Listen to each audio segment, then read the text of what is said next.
Bienvenue dans Design Plus pour ce nouvel épisode de Design Plus Express. Cette série qui dure tout l'été 2023 avec des nouveaux invités et 10 nouvelles questions. Dans ce nouvel épisode, je reçois Mathilde Bermond. Mathilde est une designer indépendante et UX stratégiste.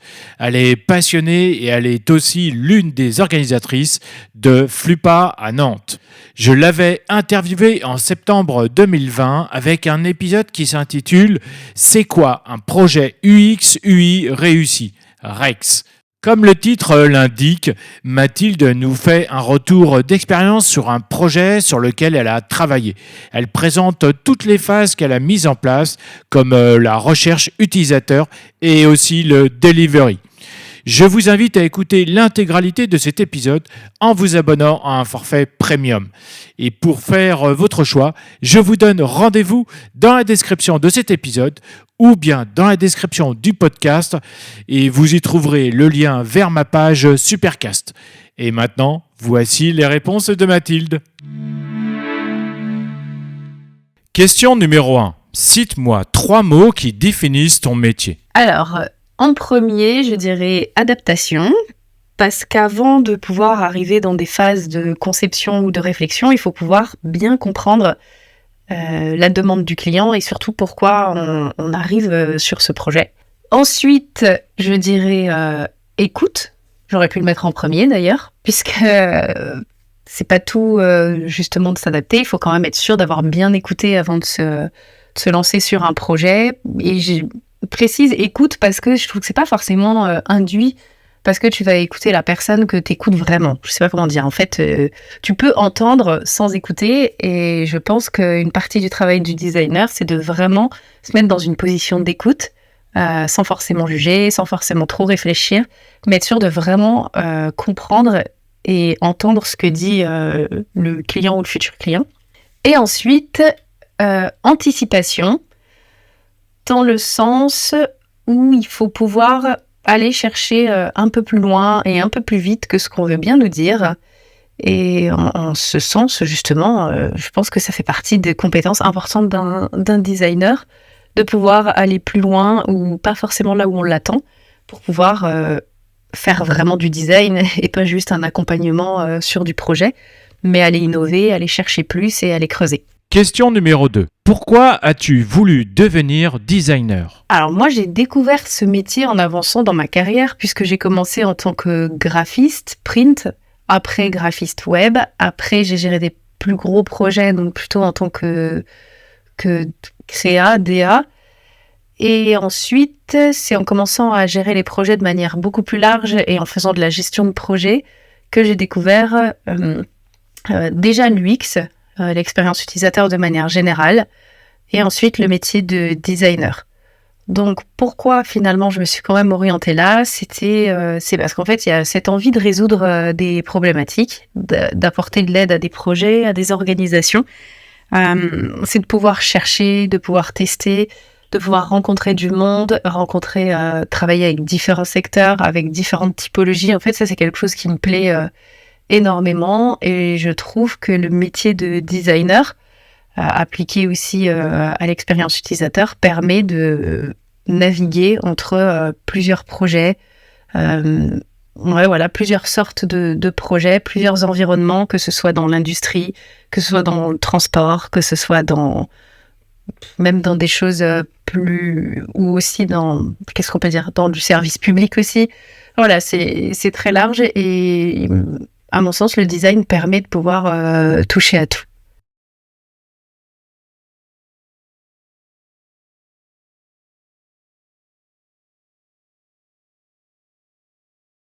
Question numéro 3.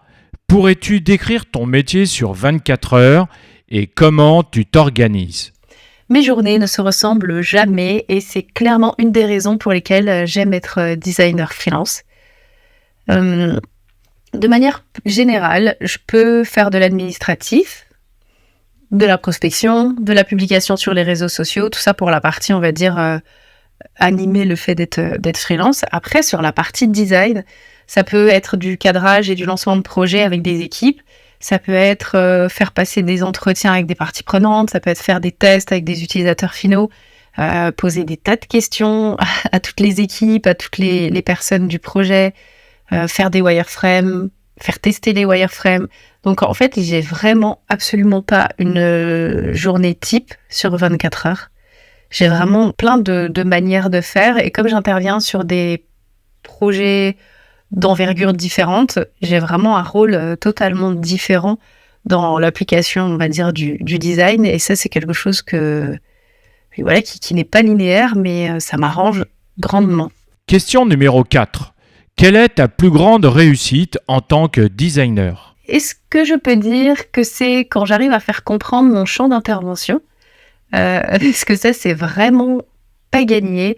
Et je sais pas si c'est... Je sais pas comment on en arrive là à réussir à si mal cadrer ou mal expliquer ce qu'on fait en tant que designer ou en tant que UX designer. Peut-être parce que le designer est un terme vraiment général qui inclut... par exemple, le design d'objets, les designers, je sais plus, les stylistes, ou alors les designers éventuellement même en architecture. Donc, c'est des choses qui sont tellement différentes, donc on a déjà du mal à les expliquer. Et un designer peut intervenir sur tellement de choses et tellement de parties d'un projet que je pense qu'on a déjà du mal à l'expliquer, ça. Parce qu'en même temps, on n'a pas envie de dire qu'on fait tout et qu'on fait rien, mais il y a quand même des gens qui sont généralistes, il y a des gens qui ont des interventions très précises.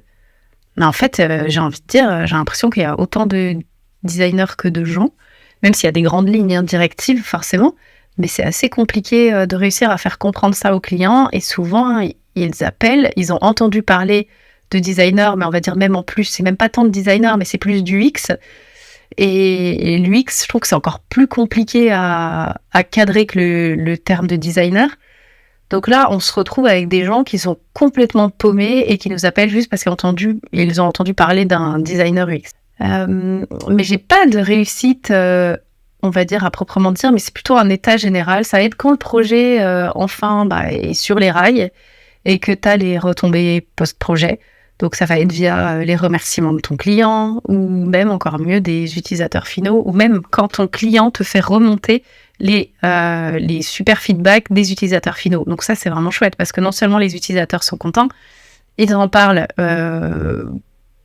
pour la personne qui a créé le produit, et ensuite, toi, ton client vient te le dire derrière. Moi, ça, je trouve que c'est vraiment là où il y a une plus grande réussite. Question numéro 5. Quels sont les freins les plus courants que tu rencontres et comment les combats-tu ? Je vais te reprendre ce que j'ai dit juste avant, c'est vis-à-vis de la compréhension du métier de designer ainsi que la dimension de l'expérience utilisateur.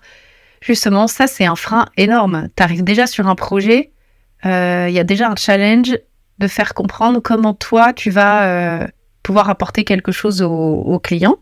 Bon, j'ai pas à proprement de mal à le dire, hein. Franchement, ça, une fois que je discute avec la personne, elle comprend tout à fait comment je peux l'aider.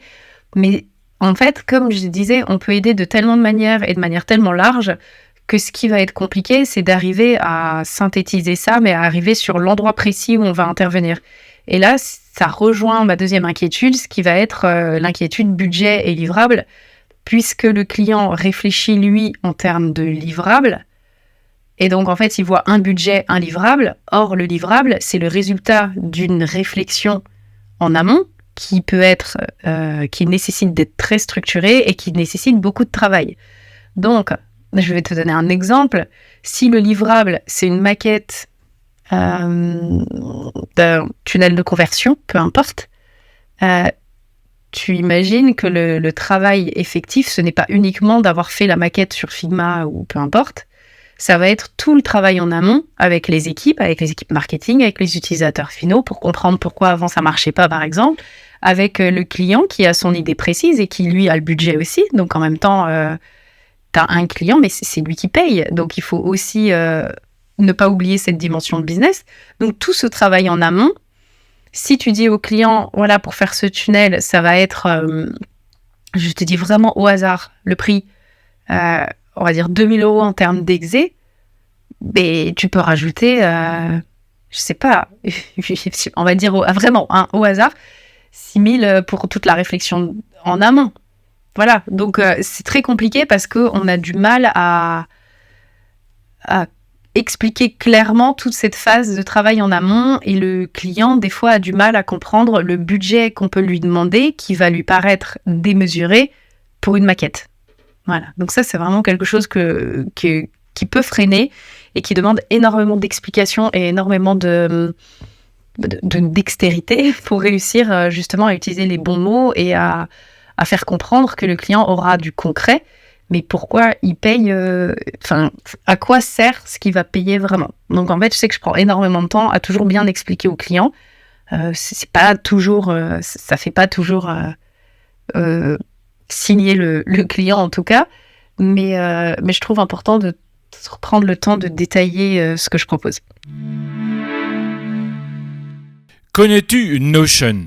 Personnellement, c'est l'application que j'utilise toute la journée, tous les jours, pour gérer le podcast, mais aussi pour une partie de ma vie privée. C'est à la fois mon espace de travail personnel, mais aussi celui que je partage avec les futurs interviewés pour préparer chaque épisode. Donc Notion, tu peux l'utiliser pour tous tes projets professionnels et personnels, en mode solo ou avec ton équipe. Et depuis quelques mois, Notion a intégré une IA, une intelligence artificielle. Tu peux lui poser directement tes questions sur tes documents, tes tableaux, tes projets et l'IA te répond. Il suffit juste de demander. L'IA t'aide à rédiger tes contenus. C'est terminé le syndrome de la page blanche. Laisse l'IA de Notion rédiger un premier jet pour toi. Bref, tu as un vrai rédacteur à tes côtés. Enfin, l'IA va parcourir tous tes documents en quelques minutes pour en extraire les points clés, faire des résumés et bien plus encore grâce au remplissage automatique.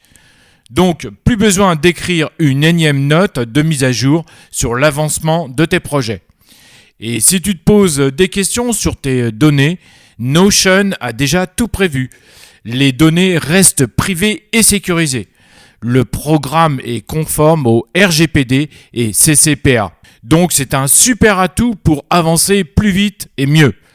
Pour en savoir plus et essayer l'IA de Notion gratuitement, clique sur le lien qui se trouve dans la description. Question numéro 6. Qu'est-ce que tu lis ou qu'est-ce que tu regardes pour apprendre et progresser ? Alors, dans la théorie, je prends le temps de lire des livres, mais je n'ai pas beaucoup le temps.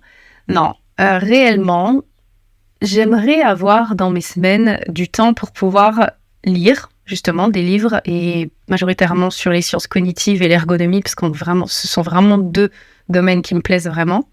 Je vais regarder des cours en ligne ou des MOOC. C'est hyper intéressant, je trouve, mais ça prend aussi du temps. Et je lis des articles d'autres designers, je m'abonne à des newsletters. Et oui, justement, je me rappelle qu'il y a quelques années, je me disais que les newsletters, c'était insupportable. Et maintenant, je prends vraiment le temps de m'abonner à des newsletters que je trouve très pertinentes. Soit ça va être des newsletters où il va y avoir des partages très concrets sur de l'UI ou des choses comme ça. Ou alors des réflexions sur le design. Et tout ça, je trouve que c'est assez intéressant parce que ça m'évite de m'auto-alimenter avec mes réflexions et justement de m'ouvrir à d'autres choses. Donc ça, je conseille vraiment. Les formations, je ne fais plus parce que je ne trouve plus de formation suffisamment avancée pour me permettre d'être meilleure. Je ne dis pas que je suis la meilleure, hein, attention. Le mentorat, c'est très bien. J'avais fait le mentorat avec Hexagon UX l'année dernière et ça tombait pile bien parce que j'en avais déduit quelques mois avant de tomber sur Hexagon UX que c'était du mentorat qu'il me fallait quand tu es assez avancé dans ton travail et en fait ce que tu veux c'est du partage d'expérience de gens que tu admires en fait et mon mentor était vraiment très doué donc si jamais il écoute ça un jour il saura et en fait je pense qu'on a beaucoup appris, enfin en tout cas moi j'ai beaucoup appris à son contact, donc le mentorat aussi et Hexagon UX propose une fois par an, ce système de mentorat, alors c'est adressé aux femmes, et donc dans l'UX, je vous conseille vraiment pour celles qui ont envie de tenter votre chance. Question numéro 7. Dans tes interventions, Comment tu repères le bullshit du vrai ? Alors, je ne sais pas si je comprends très bien la question, mais je dirais là où un projet commencerait, ou en tout cas un échange avec quelqu'un qui aurait besoin d'un designer ou d'un designer UX, je te dirais c'est quand le client ne m'écoute pas. C'est-à-dire que malgré le fait que j'essaye de lui expliquer le métier, de lui expliquer comment je peux l'aider dans son travail, en l'ayant écouté en amont bien entendu, en fait il ne m'écoute pas. Ça m'arrive, j'ai vraiment des personnes qui parlent énormément, qui avancent déjà des faits où ils sont sûrs d'eux, et plus on avance et plus on discute, et moins je sens la pertinence de mon intervention. Il m'arrive malheureusement de m'engager sur des projets comme ça, souvent, on va pas se mentir, pour des questions financières, et à chaque fois, quand on arrive à la fin du projet, finalement, c'est un projet qui n'est pas satisfaisant, dans le sens où le client n'écoute pas les recommandations, en fait. Donc, il fait ce qui l'arrange, et puis finalement, des fois, il fait des trucs tout seul, et puis finalement, après, il me fait faire des choses, puis il les implémente pas. Donc, en fait, il n'y a pas un vrai suivi, et puis le travail, il n'est pas efficace, en fait, ni en termes de production et de résultats, ni en termes de relations contractuelles. Donc ça, déjà, c'est quelque chose une chose à laquelle j'essaye d'être attentive, mais c'est pas toujours si facile. Ensuite, tu as l'autre possibilité, ça va être quelqu'un qui t'appelle pour intervenir en tant que designer ou designer UX, mais qui ne va pas prendre le temps de mettre en place les démarches que tu proposes. Donc non, on n'échange pas avec les utilisateurs. Non, on n'a pas le temps de tester. Non, on va pas réfléchir, on va pas faire de propositions. On est sûr qu'on veut ce modèle-là. Allez, faisons du Amazon, faisons du Airbnb. On sait que c'est un modèle qui marche, tout ça. Mais c'est un modèle qui marche parce que c'est un modèle qui a été réfléchi dans une organisation par l'organisation. C'est normal que ce soit un modèle qui marche. Mais ça ne veut pas dire que ça va marcher pour tout le monde, parce que tous les contextes sont différents. Et surtout, si on appelle, à mon sens, si on appelle un designer, si c'est pour faire la même chose qui a déjà été faite, tu n'appelles pas de designer. Ça va te coûter beaucoup trop cher. Ou alors, tu vas beaucoup trop le frustrer. Donc, ça, c'est encore assez compliqué. Après, je conçois que tout le monde ne peut pas appeler un designer pour remettre en question son organisation ou son produit, ou voilà. Mais il faut quand même le laisser un peu designer. sinon, sinon, personne ne sera gagnant. Question numéro 8. Donne-moi un secret sur ton métier que personne ne sait. Est-ce que si je dis que mon métier est extrêmement inspirant, c'est un secret? Alors non, je ne pense pas, parce que normalement tous les designers le savent. Ce qu'on sait peut-être moins, si la personne n'est pas designer, c'est qu'on va avoir une part importante d'accompagnement humain dans le projet. Et ça, clairement, si t'as pas envie d'écouter les gens, si t'as pas envie d'être avec les gens, si t'as pas envie de leur apporter des améliorations dans leur quotidien ou dans ce qu'ils font, ou même dans le fait d'accomplir quelque chose, en fait, il faut pas faire ce métier. Voilà. Et ça, je pense pas qu'on s'en rende compte, parce que il m'arrive très souvent d'avoir des clients en cours de projet, ou après un premier atelier ou un premier échange, vont me dire « Ah, mais en fait, on m'a déjà dit, oh, t'es le psy du web. » J'ai absolument aucune étude en psychologie, attention, ne mélangeons pas, mais oui, on les écoute énormément et on essaye d'apporter des problématiques. Et après, il y a des problématiques produits, des problématiques business et humaines. On a vraiment de tout. Et ça, c'est quelque chose que je trouve vraiment très intéressant. Et c'est pour ça que, justement, je me suis orientée sur le métier de designer. Question numéro 9. Penses-tu que les IA, les intelligences artificielles, pourraient révolutionner nos métiers et ou modifier certaines de nos pratiques? Alors, cette fameuse question. Alors, je pense pas être super légitime pour répondre à ça, parce que je n'ai vraiment pas pris le temps de tester les applis, les systèmes d'IA. J'ai testé ChatGPT pour faire les devoirs de physique de mon enfant.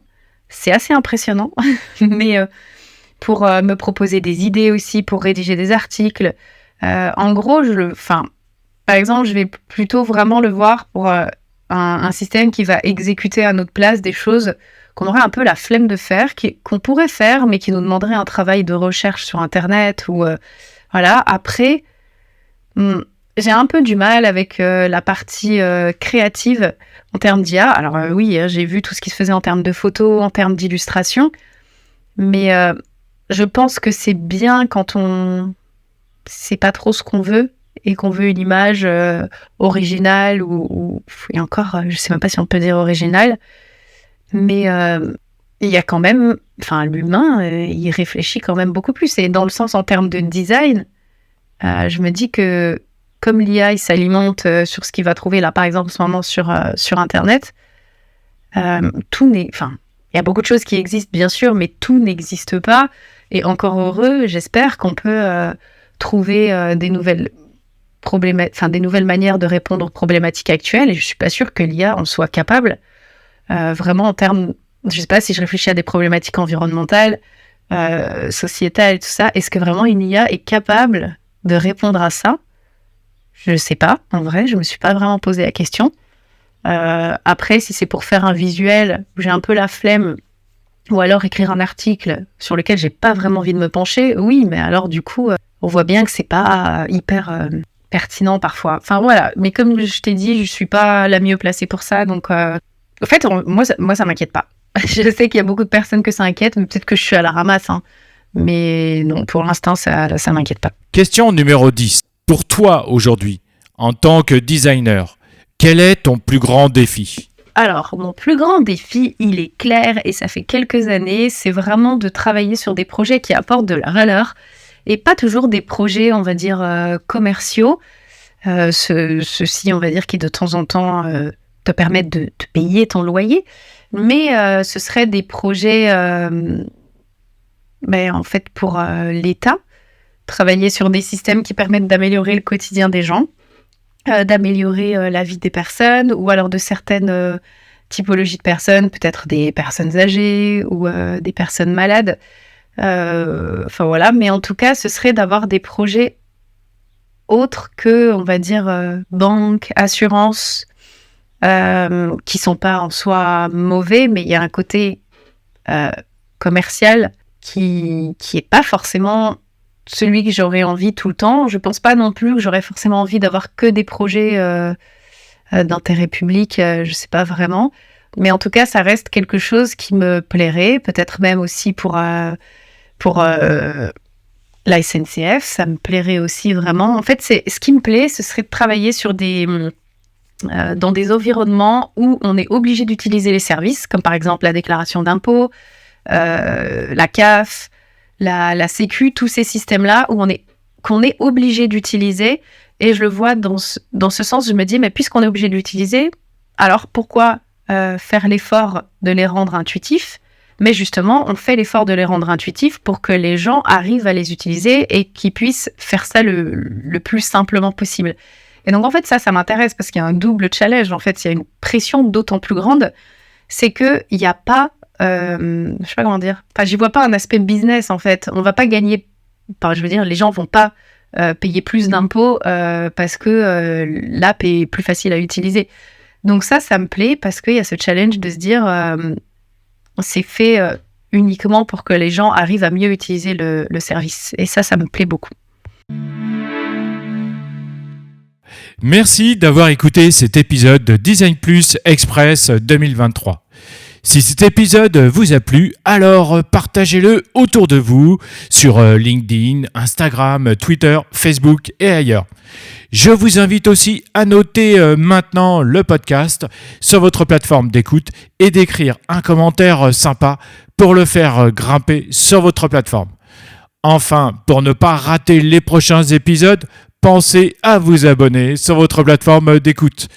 Et je vous donne rendez-vous vendredi prochain pour écouter un nouvel épisode. À bientôt sur Design Plus. Salut!